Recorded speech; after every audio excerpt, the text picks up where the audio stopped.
Welcome to Fertility Friendly Food, the podcast. My name is Stephanie Vlakis and I'm an expert certified fertility dietitian and nutritionist and founder of The Dietologist, a multiple award-winning virtual fertility and pregnancy nutrition clinic serving thousands from around the world, and of course, the host of this pod, Fertility Friendly Food.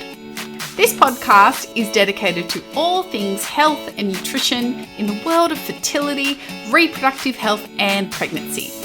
Each week, I bring you practical snack-sized episodes to help improve your lifestyle on your trying to conceive journey, alongside guest expert interviews to help inspire you to learn and grow whilst you grow your family.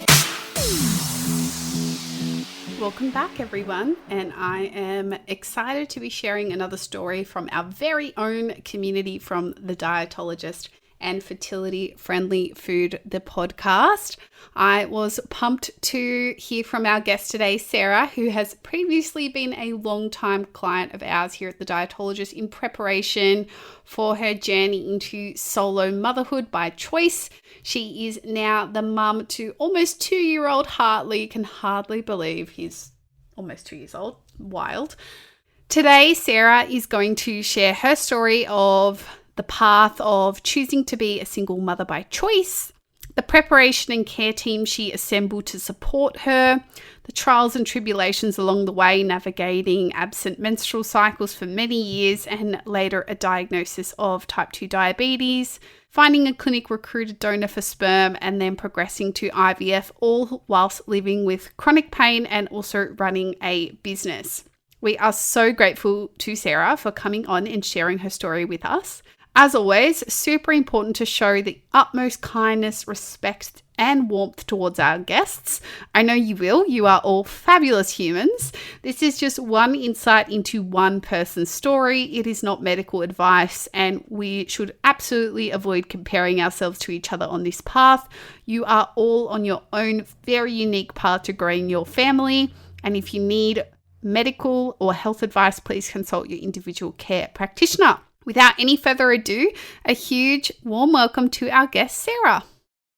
Welcome, Sarah, to the podcast. I know a fair bit about you, but for our listeners, perhaps can you introduce a bit about yourself, where you're from, what you do, and learn a bit more about you?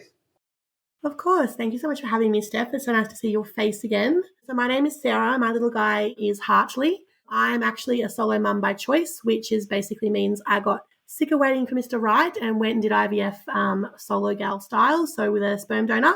And yeah, so I was told from a very early age that I probably would never have children. I had no cycle from realistically 21 until my OB fertility specialist kind of made them happen. And yeah, so I that's me, I guess, in a nutshell. So business owner, so I spent a long time getting that all ready so that I could go off and have a bubby on my own, which was a blessing because my pregnancy was a disaster. And my IVF was a disaster. So I spent a lot of time off work.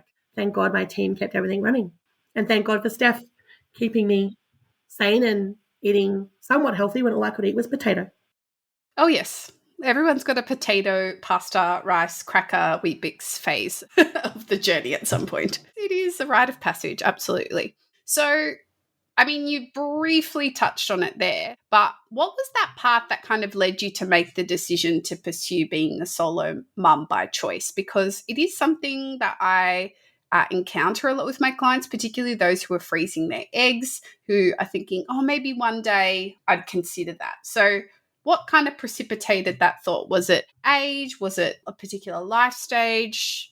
Let us into what kind of led you to make that decision. I think, so I came from quite a broken family, so I think it was always in the back of my mind that I'd rather do it on my own than do it in a, uncomfortable situation, for lack of a better way of putting it. A lot of my friends have been through hell with custody and stuff like that. So it was always in the back of my head. For me, though, it was about getting my businesses grown so that no matter what happened, be it with a partner or on my own, I had stability. And it got to the point where my main business, the bookkeeping, didn't really need me. My best friend's our ops manager. She was running the day-to-day. I went on a couple of Tinder dates, and it was literally like the universe was parading the most ridiculous humans in front of me. I was like, this isn't even it's not even that it's an option. It's just not an option. It's nothing.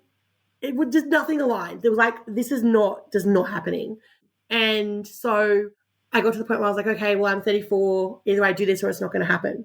And so I said I was doing it, but in the back of my mind, I was like, I've been told I was infertile since I was 21.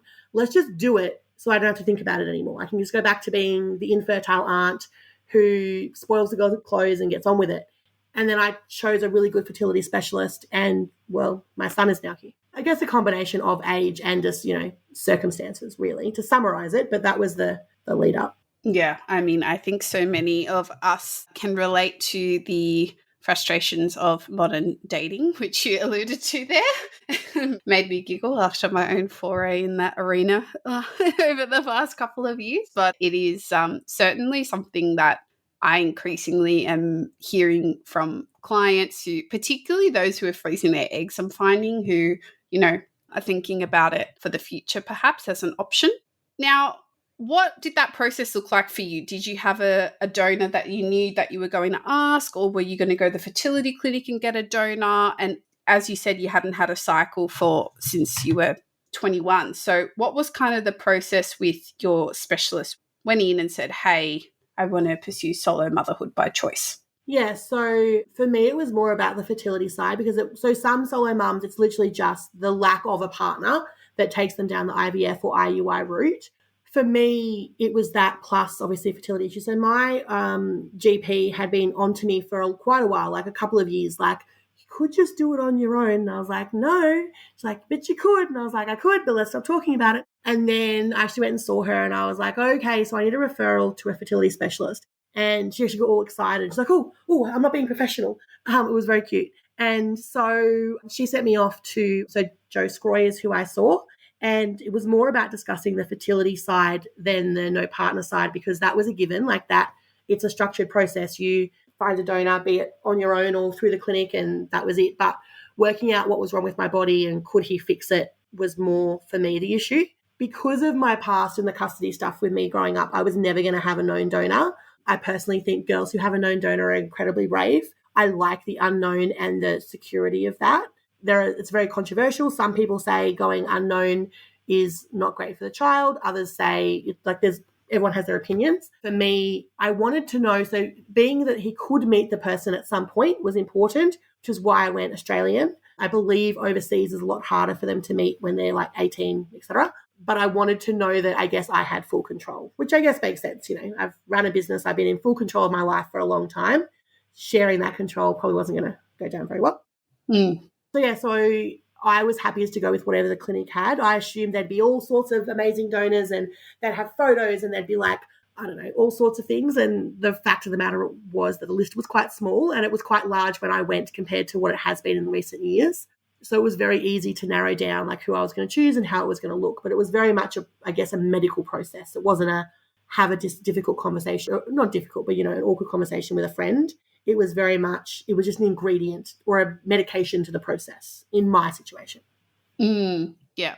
I love how you said ingredient. That is so true, because I literally talk about, and I know Joe has his own acronyms, but I always talk about conception as a recipe, and you kind of need all the ingredients in the right order and the method for it to bake the cake, so to speak. So, yeah, sperm is one of the ingredients, but that is an ingredient that you could access through the clinic. And we have a great episode as well for anyone listening on donor conception, talking about known and unknown and those kinds of things. It's more focused on donor eggs than donor sperm, but certainly some of the principles definitely apply. So what was it that you and your doctor were discussing in that time where you were going, okay, I don't have a period, I haven't had one for a long time, what's going on? Did you have a diagnosis beforehand that kind of explained that was the reason why, or was it all kind of a new world and it's just been convenient for the last 10 or so years to not menstruate? A bit of both. So in my sort of earlier sort of mid-20s, etc., it was just really convenient. I kind of didn't really think about it and it was just like, oh, well, whatever. I was living up the Sunshine Coast for a while and I saw a fertility specialist in Gympie and I was basically just told, oh, well, don't worry about it. Just come to us when you want to get pregnant and it'll just be a medical process. But, PCOS always been thrown around. And then obviously being, on the plus size side of things, like I've always sort of been a size 18 to 20. doctors just go, oh, it's just your weight, lose weight and that'll fix it. And it's like, okay, sure. Well, I've been skinnier before and I didn't have a period then. So it can't just be my weight, but okay. And there was lots of just take the pill so you don't get ovarian cancer and we'll deal with it later sort of thing. Then when I moved back to Melbourne, I toyed with Chinese medicine and acupuncture and all that sort of stuff. And to be fair, I was very bad at taking my herbs, like very bad. You would know what I'm like with taking things. And yes, Steph is nodding quietly. I'm very bad at it. So whether or not it was my lack of taking things or was just my body was too broken, I guess we'll never know. And it got to the point where I was like, well, I'm going to have to go down the IVF route anyway because of my lack of partner. So I may as well just bite the bullet and just go do it. So, yes, by the time I got to Joe, it was a matter of just checking hormone levels, checking my ovarian reserve, and I guess finding out the right combination of medications and things like that to get my body to ovulate. It still took a long time. Your normal IVF cycle is about 14 days. My first one was 50. I had people like on Instagram going, is this the same cycle? Like my doctor pulls the pin at 14 days. And I was like turning up Joe's room sort of 2 and 3 every 2 or 3 days for scans going, this isn't working. And he's like, come on, we can do it. Come on. And I'm like, it's not working. We eventually got eggs at that 50-day cycle, but we got too many. So we had to pull the pin. So that was sort of the process, is really what is it that's going to take to get me pregnant at that point? We already knew there was problems. And I think Joe went down, it was the discussion of PCOS any further than it wasn't really let's work out what's wrong. For me, it was more because I was ready to get pregnant. It was more of a, how do we get you pregnant? What was wrong was kind of just part of the puzzle. We focused more on the getting you pregnant side. Yeah, absolutely. And that 50-day cycle that you're referring to, correct me if I'm wrong, that was in hopes of maybe doing an IUI before doing an IVF cycle? Yeah, so technically if you've got no proof of medical issues, to prove that you are medically infertile, you do 2 IUIs. And that then basically marks you as medically infertile if you don't get pregnant in that time. And it's the equivalent, I believe, I might be wrong, but it's the equivalent of 6 months of trying naturally at my age. I could have already been marked medically infertile. However, Joe's like, well, why throw a machete at something we can throw a fly swatter at? Let's do these. And who knows, maybe it will be enough. And if it's not, at least we've got time to work out what you need before we go to IVF. And at the time I was a bit grumpy, not grumpy, but it's like, oh, really? Just let's just go to IVF. I know that's what I'm going to need. In hindsight, my very first transfer took, and I've still got 4 embryos in the freezer. And I put a lot of that down to the frustration that I went through in those IUIs and Joe having time to learn what I needed. Yeah, absolutely. Because I remember that 50-day cycle. I was working with you at that time, and felt like a marathon. Every day felt like another day running this marathon. It was just such a long thing. And then the disappointment I recall of having to pull the pin on that cycle because potentially too many eggs were going to come out, and the risk of higher order multiples is too high. And yeah, it's frustrating, but it's all learned. Something I always say with clients, and it's a really crappy thing to hear in the moment, but partially fertility treatments, yes, are there to get you hopefully pregnant, but it's also an investigative process and a learning process for both you and your doctor to learn how you respond to things, to learn what the hiccup is in the chain of events, in that recipe of conception, what's not going Absolutely. right, so that they can learn about that and then refine the process more to get you closer to that goal. So you got very lucky with your first transfer, and I'm sure it's luck, but also a lot of planning and work behind the scenes on everybody's front to absolutely come together and make that happy, plus a little bit of luck as well. So what did you do in anticipation of walking into all of these treatments? It sounds like you tried some acupuncture and herbal stuff before, but what were you trying to do in terms of preparing body, mind, walking into this new arena of ready for a baby? I know you're a planner, so I imagine that you had some plans on this front too. I did. I had my life planned out, how I thought it was going to go. It didn't go that way. But I had my business set up, my operations manager ready to go to step in when I stepped out. My sister was ready to come down because my sister's in Queensland and I'm in Melbourne. So she was ready to come down for all that sort of stuff. So all of that logistical stuff of surviving day to day. When it came to doing things to prepare myself for pregnancy, I had done puncture and stuff, but I'd literally just thrown the towel in with that. Not to say that it's not fabulous, it is, but just for me, I was like, nope. I think I did a couple of other sessions, but not a huge amount, because I guess in my instance, I really genuinely did not think I was having a baby. I genuinely did my first round to prove that I was that infertile, that it wasn't going to happen and I could just move on. So I didn't really do anything other than when we got to the point where that round was taking forever, I reached out to you. You were on a podcast or a live, I think, with Joe. And I was like, okay, well, they say diet helps. I'll ask the question. And then that's when you and I did all that testing, and the big spanner in the works came out, which I love you for now. At the time, I could have cried and never spoken to you again, but that was that my sugars were ridiculously high. My sugars had always been on the high side, but definitely not diabetic. I wonder if, not to say that the IVF hormones do this, not to panic anyone, but just in my instance, if they were already high, my body just couldn't cope with everything we were throwing at it, because we threw a lot at it. I also have chronic fatigue and fibromyalgia. So it was a lot to be thrown at.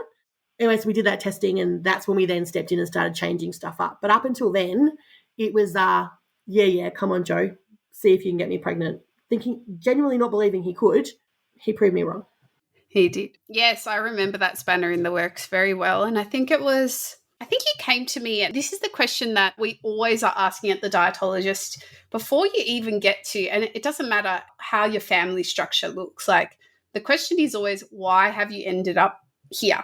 So in your case, yes, we know you want to pursue solo motherhood, you're going to need donor sperm. But then the questions I started to ask is why aren't you responding? Why haven't you had a period for so long? You said, maybe I've got PCOS, but I'm not sure. And I was like, okay, well, we can do tests for that. Let's work it out. Because this is not just about getting you pregnant, but this is just about your health. This is about your health in your pregnancy. This is going to be about your health as a mother long term. And I know, because I work with a lot of solo moms by choice, your long-term health is such a big priority because you are the carer for your child. And so how you are for, years and years to come is really important. I know it's important for all parents, but there is an extra layer of... There's no backup here. Well, there is. My sister would happily take him home. However, there's no secondary parent backup. No. Exactly right. It's kind of a different level of independence, I guess you need to kind of have, and that extends to your health. And so, yes, diagnosis was a spanner in the works, and I recall you not liking me for sending you for those tests. Happy. I regretted calling you so much it wasn't funny. But I think I asked if we could just not tell Joe. Yes. You were like, can we just not tell Joe? And I was like, these results have already been sent to Joe's rooms. What do you mean? Oh, dear. That was efficient for me. I couldn't stop them. Yeah, I know. And so that did have knock-on consequences into what was next for you, because there was a slight delay in what was next, because Joe wanted to make sure that not only it was going to be effective but safe for all parties involved moving forward. And to be fair, Joe and my GP had done a lot of those tests. I just think that because we were looking at specifically from a diet and what you do, was that possibly a bit deeper. And also I think the stress, because I know stress can affect sugars and things like that. Yeah. The stress of the IVF, and then, who knows, the process possibly unravels. I don't want it to look like, the test hadn't been done. They had, but when we ran them and then ran them at a deeper level at that point, it was a bit of a, oh, God. Yeah, absolutely. Absolutely. It was like a 2 or 3 month wait. It was like a 3 month wait after that. Yeah, because we tried again. Everything to re-normalize. Yeah, that's right. We have a couple of previous episodes about blood sugar levels and GD, gestational diabetes, and the impact of that on fertility, pregnancy stuff. So if you're interested in those topics, definitely go have a listen to those. What do you recall from then that we implemented, or what kind of role did you feel diet and lifestyle played during that time of trying to conceive? I definitely think it made a difference also because at that point I was like, oh, okay, maybe I would like a baby. Obviously I always wanted one, but I was like, well, maybe this might work. So I think it kind of gave me something that I could do, and also obviously helped the results. And it meant that when I was going to my doctors, I was a lot more informed and probably able to help the situation along the way. So yes, I ended up on insulin, but then between my specialist saying, okay, yes, you need to be on insulin, I could then come to you and go, okay, Steph, we've done this. How do I then work that in my day-to-day life? Because I literally can only live on mashed potato and KFC chips right now, and which is not ideal for diabetes, pregnant or not. So, yeah, so I think it made a big difference, but it also as I said, gave me something that I could control, and then also meant I could help the process a little bit as well, as opposed to all just being medical, because my pregnancy was very medical. Yes. Yes. Yeah, absolutely. I remember you having a number of different specialists, even just beyond Joe, that were always touching base with you and making sure. And you're right. Like, I've worked with clients in similar kind of positions to you, a highly medicalized kind of pregnancy because of whatever health history, the pregnancy itself, whatever the situation is. And there's so many different recommendations and things that you need to keep track of from each different specialist, and nobody really consolidates that into some kind of like, how is this going to actually work in your life? And not to say that that's what I do, but partially because you eat all the time and a lot of your medications sit around food, or supplements sit around food and things like that, you do naturally have to talk about it and kind of cover it. And so, yeah, that really practical element of like, especially when you're feeling really crappy, you just don't have the mental capacity to be making those types of decisions and plans and things like that. So, yeah, taking that off your plate is always a big help. I'm glad you feel like it helped you. Yeah, so well, I think one of the biggest things that you gave is, yes, obviously we want to be as healthy and eating all the right things as possible when we're pregnant, but you go to some doctors, not all, and not Joe, but certain doctors, and they're like, okay, you need, like I went and saw the diabetes lady, and she's like, the educator, she's like, you need to eat this, this, and this. It's like, if I eat that, I'm going to vomit. Like, I can't eat that and that. Well, you just have to. Okay, sure. And then you just go away feeling so overwhelmed and like the shittest person ever.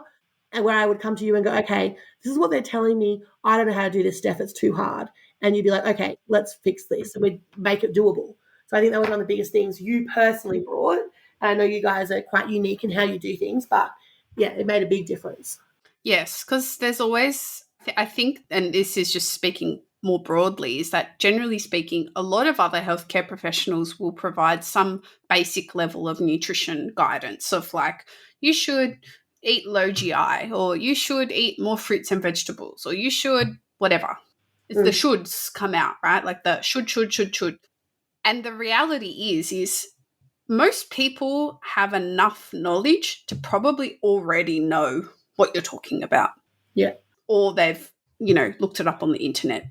That's always a slippery slope, but most people have looked up some stuff on the internet, right? And that's not news to them. The issue is people don't understand why or how to do it and make it practical in their lives. And other healthcare professionals that don't specialize in nutrition don't have the time, energy, or skills to actually do that. It's not to knock them. It's just that that's not what they're for. That's not their training. It's not their expertise. It's not their role in your care. And so it's often one of the things that people often go, oh, nutrition optional extra. I can just get this advice from Google and work it out myself. And some people can, but some people can't. And that's how it is.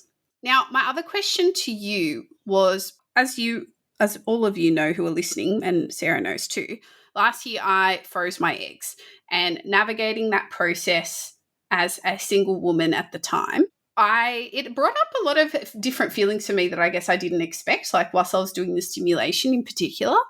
And then like also just some of the practicalities, like who comes and gets you after your egg collection when you need someone to drive you home, or like when you're just feeling a bit annoyed by the stupid needles or the symptoms or whatever it is.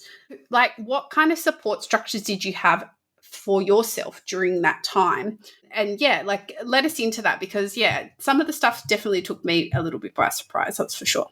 Well, my original plan was my sister was going to fly down for all the big stuff, then COVID, and we didn't know how long COVID was going to go for. And every time something would come up, it would look like we were going to open up again. So I was like, okay, cool, we're right. And then we wouldn't, because Queensland were so tight with their openings and whatnot. So I think my one big bit of advice would be to have lots of backup options. I was really lucky. I started sharing my journey on Instagram openly at the very start. Some person randomly went, this would be interesting to follow. And I went, okay. And the IVF and Solomon community, but particularly the IVF community, is very like close knit. My person who took me to my egg collection was another IVF person that I met who's doing IVF. She came and stayed and took me in, all that sort of stuff. When I ended up on bed rest, I started going to early labor, long story. I had random people bringing me food and whatnot. So I think just by being open and speaking up and going, this is what's going on, it's really hard, you'd be surprised who would be willing to stand up and help. being independent, I think a lot of us just go, oh, I'll be fine. No, it doesn't work that way. So basically, yeah, just I guess speaking up and accepting help where it comes from is something that I had to do. There is a lot more support than you think you realize that you think you're going to need. It's not like what it's like in the movies where you just do a needle, go to the doctor, come home. Like, it's just not like that. There's lots of appointments. There's lots of, even just doing the needles yourself is hard. Like, I ended up needing progesterone needles, which normally is something the hubby would do. The needles in the bum, and I can't reach to do the right angle. So I ended up getting creative and hiring a nurse to come to do it. So I think, yeah, just being willing to be creative would have made a big difference. But that were the things where I was like, can't I just do that myself? No, you need to do that at this angle or whatever. It's just, yeah, not possible. Yeah, such a good point. I didn't think about the progesterone injections, but it's such a good point. I remember, I think somebody asked me when I was doing my egg freezing, like, oh, what happens if you're scared of needles? Can you go into the clinic each day for them to give you the injections? And I was like, I don't think so. I mean, ask, but like, also like, what a trick. Most of these clinics are like in the middle of the CBD. Good luck. I was scared of the needles. So the IVF nurse who gave me my first lot of meds, she got me to do my first needle, and she handed it to me after showing me in, like, you know, the dummies that they use. And she's like, okay, your turn. And I looked at it, and all I could say was, I don't want a baby anymore. And I gave her back the needle. She's like, yes, you do. Come on. I was like, no, I actually don't. And it's fine. Nah. And she forced me to do the needle, and it was fine, and it barely hurt. But even then, my sister was meant to come down. She's a nurse for the first week to do them all. COVID. So, yeah, it's an interesting one. But on the needles, they're really not that bad. I was petrified of needles. When I was a kid, I was at boarding school, and I had to go and get a blood test or something. And they use baby needles on me because I'm such a baby. And even then I could do them. So you just do them. Yeah. I actually think I don't love needles, but I wouldn't say I'm anywhere near needle phobic. I just don't like watching them do the blood test, if you know what I mean. I just like to look the other way. But I've had to self-inject lots of things over the last couple of years, including egg freezing. And there is an element of you being in control of it that does kind of help psychologically. I don't know what it is. It's like, you know, when to anticipate the sensation. So, because you're the one doing it. But sometimes it's hard to get over that little mental hurdle of actually literally plunging it in. It can be tricky. But most of them are pretty little too. Yeah. Most of them they're not very like these fine really needles. big needles that, again, I think TV and movies have a lot to answer for. It wasn't what I expected. Yeah, absolutely. And I think that's the cool thing about social media, is that people showing the actual reality of it rather than the, media version of it. You go to my Instagram, there's lots of videos in my highlights of me shoving needles into my stomach. Lots of bruises too. You bruise a lot, but even though if they don't hurt, you just bruise a lot. Yeah. What is something that you have learned over, say, and include your pregnancy and maybe motherhood too, about prioritizing your own nutrition and well-being throughout trying to conceive, pregnancy, being a mum? I'm sure it's different throughout each of those life stages, but what's been your biggest kind of takeaway? I think the biggest thing is being really prepared. Even if it's just when I was working with you, even now, Hartley's a toddler, he's almost 2. There's no way I'm making dinner unless it's being shoved in the oven at 4:30, 5 o'clock when he's getting hungry. It's just not happening. And I kept trying to, because I see everyone on Instagram, doing dinner and the kids are helping, and it's a disaster.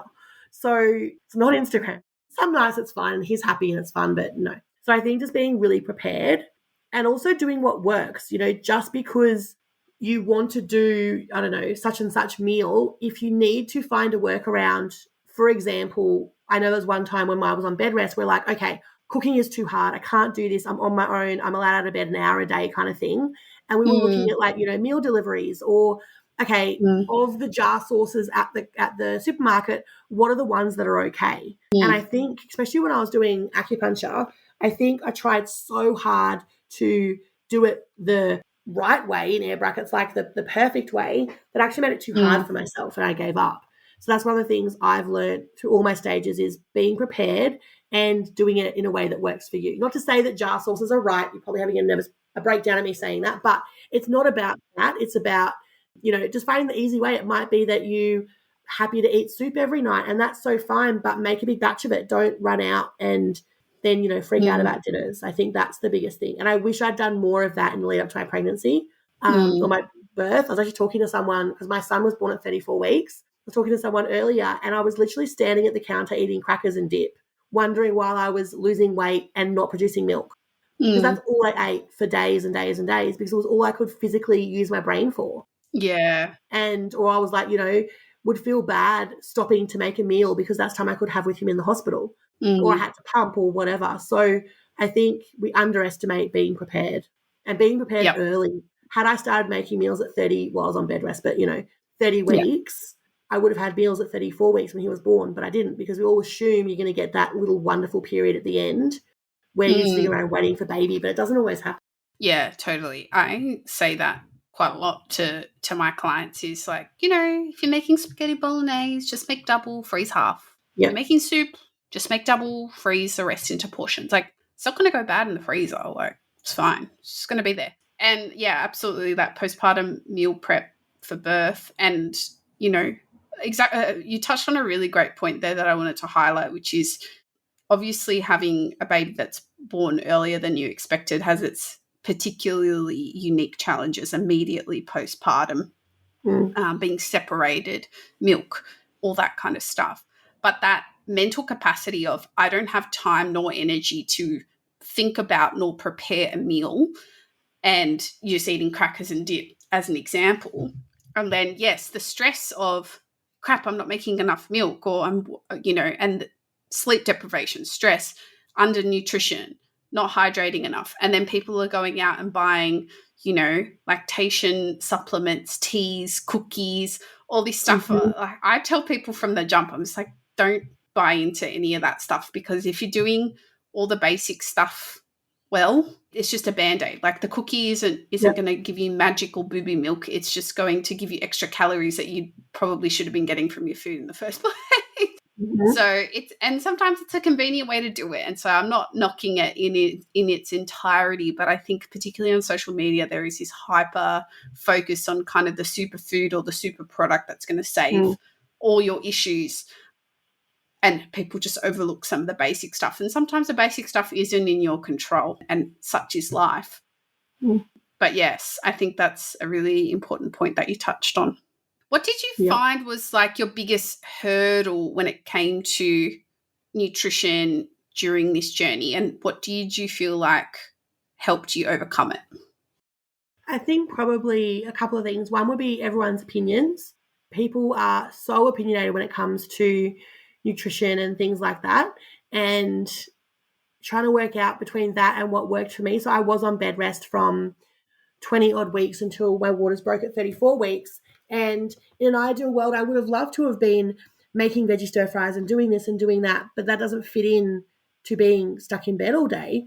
And so, I had people on Instagram messaging me going, oh my God, the amount of Uber you eat, how are you going to be able to feed your child healthy and blah, blah, blah, blah, blah.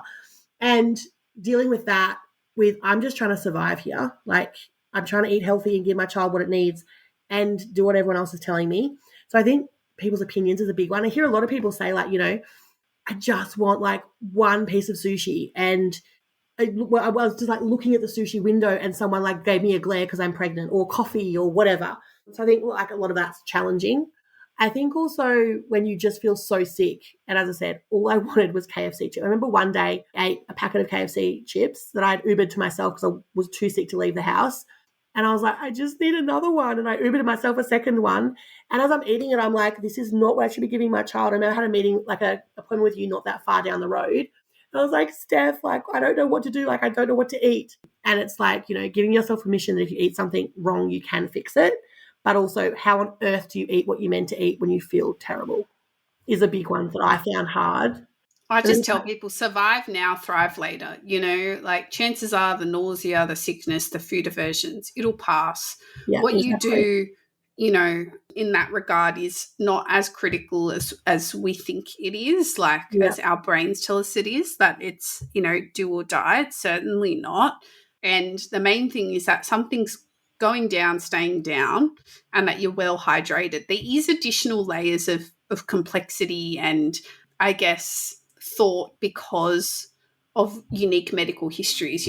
People that have issues with blood sugar levels, we don't want that to get too high. If that gets too high, it is such a delicate balance, and there is a big sense of pressure. But interestingly, what we find anecdotally, and maybe you can speak to it as well, is that coming to us doesn't add to that pressure. It's actually to diffuse that pressure. Absolutely. And it was probably one of the things that made the biggest difference was because I don't know if you've still got it, but the package I ended up on with you, I could put comments in a Trello board and all that sort of stuff and be like, okay, this happened today, or oh my God, Steph, someone told me this, and you'd be like, that's not a thing, don't worry about it, or yes, we need to tweak this or whatever. Hey, all I can eat today is this, is like, what's going to happen kind of thing. That was a big one, I think. And someone who's very logical, like I found dietitians in the past, not all, but some are, they're very, very much down one road, and it's the completely natural, homemade, all that sort of stuff. And whilst I know that is, where we would like to get to, and that's what you and I talked about, having someone that was really logical and normal and go, okay, this is what you ideally would like you to do, but how about we just do this right now? And it's going to have similar results and you're going to be able to do it. And I think that made a giant difference. Yeah. I always say, who cares if you've got the perfect, it doesn't exist anywhere, but if you've got the perfect diet, the perfect supplement plan, the perfect lifestyle on paper, but if it's not getting done, who cares? Like, there's zero benefit to you. It's nice in theory, but that doesn't mean anything. So it's kind of like, just like going to do a gym program and you can't do a chin up yet. You don't just sit there going, oh, I can't do a chin up. You have to do all the exercises that get you ready to do a chin up, do banded chin ups. And sometimes you've got to do that for months and months and months or years before you can get your first chin up, or whatever that is. Or sometimes you might not ever get to it and it's just about the process, and that's fine too, because in that time you've built muscle, you built skills, you built strength. It's the same kind of thing with nutrition. But I think we have this really high standard, and if you're not meeting your standard, you suck kind of mentality in society. And we really all got to do a better job of getting past that. And yes, you're right. I mean, the most loyal and long-term clients I've ever had have actually all come from people who have had perhaps not so great experiences with other dietitians before us. And it is challenging to get over that hurdle of seeing someone again and whether you're going to have the same experience again. But I think finding someone who clicks with you, who gets it, and who has an approach that's going to be flexible is really the key. Absolutely. And I think also being on the bigger side, people automatically assume that you're an idiot and you have no idea, like food and calories. And I actually have quite a good understanding of food and calories and how it all works. But sometimes life gets in the way. There's multiple things that can affect it. It doesn't mean that just because you're bigger, you're an idiot and you eat, Macca's 4 times a day or whatever. And I think a lot of people in the health space assume that, where, again, those are good things I found with you is there was no assumption. There was, just a conversation. Absolutely. There's a lot of weight stigma societally, and that extends to healthcare professionals. And there's a lot of assumptions that get made about what somebody's doing in their lifestyle. But I just always go in, ask the same questions of each person and find out what's going on and then work from there. Don't make assumptions, as they say. Assume, you make an ass out of you and me, and that is absolutely the case with no exceptions there when it comes to nutrition and weight and all that kind of stuff. Absolutely. Sarah, what did you find was really helpful on your path, whether it be your healthcare team, a healthcare provider, an Instagram account, a podcast, family member, friend? What do you feel like really helped? I think it was choosing my medical team or my medical team really carefully. I think for me, yes, I spoke to friends and family about it, but they all have different journeys. They all have different opinions. I have friends that are, all about convenience and it doesn't, processed food are fine. I have family members that are literally, make their own bread and bring their own bread ingredients to when they travel and everything in between. And it was just very confusing talking to friends and family. So I think by choosing my medical team really carefully, it meant that everyone's sort of opinions aligned, and I knew that what you told me, Joe was going to trust, and what Joe told me you were going to trust, and all that sort of stuff, I think made a big difference. I could have absolutely found a version of you probably in Melbourne, but knowing that, Joe trusted you enough to have you on his live and to, part of his circle meant that I was like, okay, cool, this is going to be fine. And it also meant that when things hit the fan, and they really did in about 20 weeks, I started to go into labor and it was a whole bloody thing. I didn't have to question it. I knew that what my team was advising was right and I could just go with it. So when I rang you and went, okay, now on bed rest, how do we make this work? You're like, okay, right, this is what we do. I'm like, okay, done. So it took a lot of that mental capacity and stress away, especially being single as well. Because when you're single, everyone else has an opinion that they wouldn't give you if you had a partner, even down to we had massive arguments in my family over his name. Everyone loves his name now, but it was a big disaster, and just down to everything else. So I think that medical team that you really trust and you've built trust with over time and that all integrate really well makes a big difference. Yeah, that integration, being on the same page, is so key. And I think it's sometimes, I think I have a number of clients, past, present, that maybe see some practitioners who have different viewpoints, and different viewpoints is not necessarily a bad thing or a negative thing. No, not at all. If it leaves you in the middle, confused between conflicting information from two different parties who you trust, that's where it can add to your stress instead of simplify the situation, which hopefully adding people to your team, yes, it can be complex in the number of appointments you're going to, the number of things that you have to do, and so on and so forth. But the idea is each of those people trying to help make your life easier or get the outcome that you're after, right? So like if it's not working, like reevaluate, like who's on your team, what are each of their strengths? Are they all playing to their own strengths? Why is it contradicting each other so much? Where is that valid, or is there something that needs to be done? Because that's really important as well. But certainly, people that recommend each other usually are on the same page, right? Like, absolutely. I work with a lot of Dr. Joe's patients, and so I kind of know how Dr. Joe operates in a lot of clinical situations. He knows how we operate, and so it's synergistic in nature. It's easy. But, when there's other people involved that maybe haven't worked with your doctor before or haven't worked with this dietitian before, then it can get a bit more sometimes complex depending on the situation. But yes, a well-selected team, particularly, yes, I agree. Most of our clients who are solo mums by choice end up doing a lot more one-on-one support with us, like what you alluded to earlier with our coaching programs, where they can touch base more regularly because you don't have your partner to like bounce questions off. Like you could just go, I'm just, is this feeling normal, or is this like, I don't know. And like, you don't realize it if you are partnered, but you probably ask that of your partner or talk about it with your partner all the time. But when you don't have like someone there for that, it's so much better to just have an externalized support for sure. What do you think are some of the unexpected parts of being a solo parent? Good, challenging? I'm sure there's people listening to your story who are thinking, ooh, this is interesting, or this is something I'd like to consider. What are some of the things now, having almost a 2-year-old little boy? What would be your summary?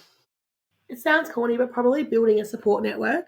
We just launched a new business a week or so ago, and one of our nannies was busy, and I woke up one morning and I was like, I don't know who to call, and I have photo shoots all day, and I'm now stuck with a toddler who's very grumpy. In the end, I had friends that came running and it was fine. But I think really building on that village, we say it and we all joke about it. It takes a baby to build a village, but when you're solo, it really does. And we're also independent, that a lot of people don't build that village. And I think that's really important. I think also building in time for yourself. Hartley starts daycare this week. I was adamant he wasn't doing it till he was 2. We're very lucky with 2 beautiful nannies that come and work with him while I'm working, and my hours are all over the place, so he's got them as his little buddies. But I'm at the point now where I need a couple of hours in the house where there's no one here, and that doesn't happen very often. And actually acknowledging that, like, we are still people too. I've had people say, well, can't you just cut back hours or whatever? And no, because I love what I do and I need to be a happy human as well. And so, yes, it's all about our children 100%, but we need to be happy people too. And so if that means he's going to go play with some daycare friends on a Wednesday or whatever day it ends up being, so that I can go run some mum errands, then all for it. Well, sort of all for it.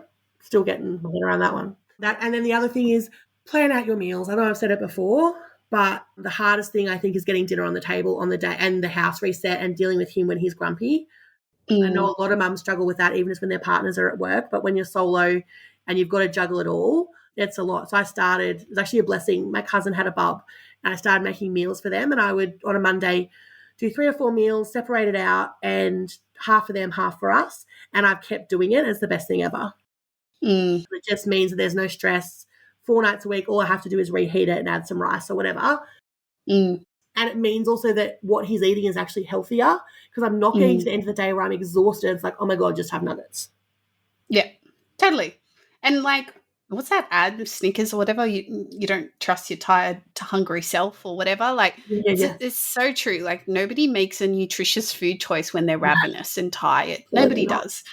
I'm in the chocolate aisle if I'm hungry at the supermarket. I'm not looking at apples. Like, nobody is. Yeah. Like, that's biology, and planning for it instead of letting it hit you in the face is key. And I suppose like there's nothing wrong with nuggets, before people get very No. upset with me, but it would be the difference between whatever nuggets I can quickly Uber through, convenient groceries, as opposed to being prepared, either making nuggets on my Monday or looking at the ingredients and choosing the ones that are better for him. So it gives me more headspace to make the right decisions. Absolutely. What do you feel like has been challenging about solo parenthood so far? Or Um, unexpectedly challenging, maybe? I think sometimes like expectations. So like expecting that, not expecting, but like hoping that when he was a newborn that people would be around to help more. And like they wanted to come for cuddles, but there wasn't a huge amount of people around to like fold the laundry and all that sort of stuff, which you kind of expect. Not expect, that's the wrong word, but you kind of are told like, oh, I'm going to come and help. And when you're solo, that help is really important. And when it doesn't happen, it can be really hard. I think also I love him to death, and I could cuddle him for, hours upon hours. But there are some times where I'm like, oh my God, I just need 5 minutes. I was adamant to be a non-TV family. He watched probably about 45 minutes of Thomas last night just so I could clean the kitchen from my birthday party the night before and make him dinner. So I think, it's not quite what you would expect sometimes, and just not feeling hard about yourself when you do, for example, put the TV on, because sometimes you just need that 5 seconds to yourself that I imagine would happen when your partner comes home and you're like, can just play with him for 5 minutes while I have a cuppa or whatever. There's none of that. And he doesn't understand that. He's little. He just wants to play. And that's so cute and so fun. But I don't want to play 24/7 like I thought I would. I thought I would be all like, coming out with sensory toys. And you are, when you're on your own and you get no break, sometimes it's just a lot and you just need 5 minutes. Absolutely. Like you said, you're a human being with needs too, and you have more roles in your life than just a mother. And even mothers who have no businesses and don't work, they have more roles than just being a mother as well. So we all need Absolutely. space and time, and how we each access that space and time is going to be subject to your situation. So absolutely. I think so much judgment, right? How we parent, how we do this, how we do that. And everybody just needs to do what they need to do to get through it, doing the best that they can for themselves and their family. And that's really it. And I think we need to not be so bloody judgy. And I think also just not being so judgy unless you've been in that situation or are currently in that situation. Like everyone has different thresholds, and just sometimes just got to go with it. Look, at least yesterday it was Thomas and not the Wiggles, because I was determined not to have a Wiggles child. And after one visit to my best friend, every 5 minutes, all we hear is wiggle, wiggle, wiggle, wiggle. No. So like we had Thomas last night. It's okay. We're progressing in life. You're speaking to a Wiggles child here, and I'm proud. I'm all right. Okay, so Hartley can come and stay with Auntie Steph and wiggle at every 5 minutes at 7 a.m. And Mummy, I love Wiggles. Yeah. It's the cutest. Yeah. I even accidentally, last time I was in Melbourne, which I think is when I came and hung out with you and Hartley, it was unexpectedly cold. And so I bought like 3 or 4 different jumpers from Zara, and I accidentally bought like block colours from the Wiggles, one red, one purple, and one blue. But yellow's not my colour, so I didn't buy yellow. But although yellow is my favourite Wiggle personally, but I was just like, oh my God, what have I done? This is my adult manifestation of being obsessed with the Wiggles as a child. I'll have to send you a video of his wiggle. It is very cute. 3 times a day, not 300 times a day. Yeah. Yeah, the repetitiveness of it all, absolutely. I blame my best friend. We were pretty good until we went to visit her. And Sarah, if you could say something to someone who is contemplating or currently pursuing single motherhood by choice, what would you share with them? What would be your little words of wisdom? I did today. My friend I caught up with, she's got a plan for within a year. I was like, just do it. Just do it now. I want to be more financially stable. No, just do it now. A, because you don't know how long it's going to take. And B, it's the best thing I ever did. I was that person. I wanted to have my business at a certain point and blah, blah, blah, blah, blah. And I got to 34 and we weren't quite there yet. I was like, oh, I'll just go do it and we'll work it out later. And which is so unlike me. And it's the best thing I ever did. He's very cute. Yeah, he is very cute. What's next for you, Sarah? Well, there is plans of number 2. I need to book an appointment with you. We've got 4 embryos in the freezer. So hoping my body likes frozen embryos because he was a freshie. Just working on weight loss and things like that so I'm as healthy as possible. I kind of toyed with it last time, but I didn't really take it seriously, where in hindsight, I kind of wish I'd done that a bit more last time. And then we've just launched a new business and focusing on Mr. Hartley. He's very busy. He does not stop. So that's pretty much enough in itself. That is more than enough. Does not fulfill Absolutely. Absolutely. Yeah. I have friends with toddlers and I look at it and I am secondarily exhausted, but in a good way. I love children. I love hanging out with kids and, you know, my history as a children's dietitian. So I love kids, but yeah, I have no insight into what it's like 24/7 and I don't pretend to. Yeah, he decided last night that he wanted to be in mummy's bed half an hour after, and I never co-slept, but all of a sudden at the moment that's the thing. So half an hour after going to bed, he screamed like someone was trying to hurt him. They weren't. So into mummy's bed he went, and then at 5:30 in the morning he decided it was time to wake up and convince mummy to play and wiggle. So we've had we had a lovely night last night. So good luck to anyone who has toddlers. I just want to wake up with the same amount of energy as a toddler. I know. I was going to be wide awake and like ready to go. I know. I was like cuddling him, and I swear it was like 3 in the morning or something ridiculous. He looked at me all like eyes bright, and he's like, "Hello." I was like, "Go to sleep. The birds are sleeping. Hello." Like, okay, sure, Hartley, you've had enough sleep, obviously.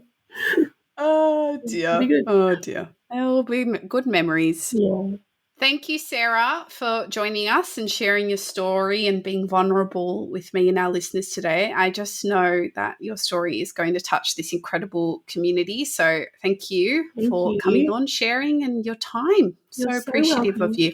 It's lovely to see your beautiful face. I was saying before, it's like we're around you guys all the time. Then we have our babies and we miss you. If you're interested in coming on as a community guest, the link to apply is always in our show note.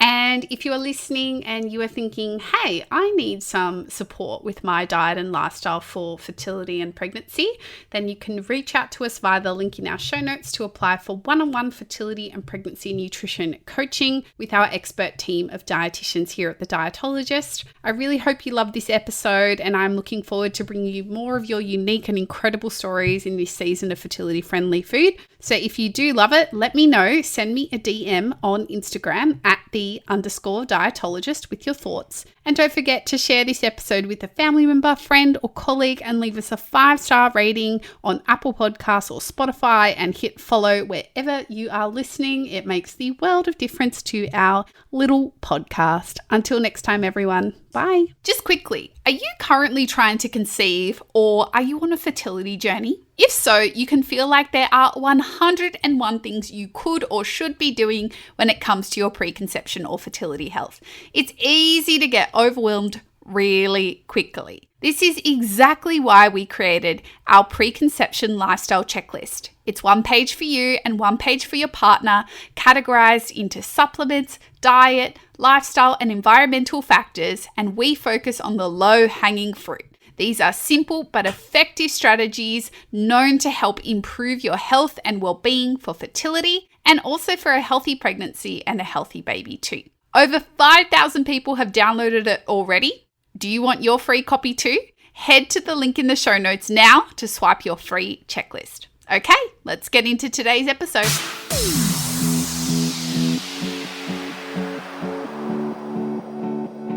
Fertility Friendly Food, the podcast, acknowledges the traditional owners of country throughout Australia and recognises the continuing connections to lands, waters and community. We pay our respects to First Nation cultures and to the elders past, present and emerging, and extend that respect to all First Nations people tuning in today. This podcast is recorded on the land of the Gadigal people of the Eora Nation.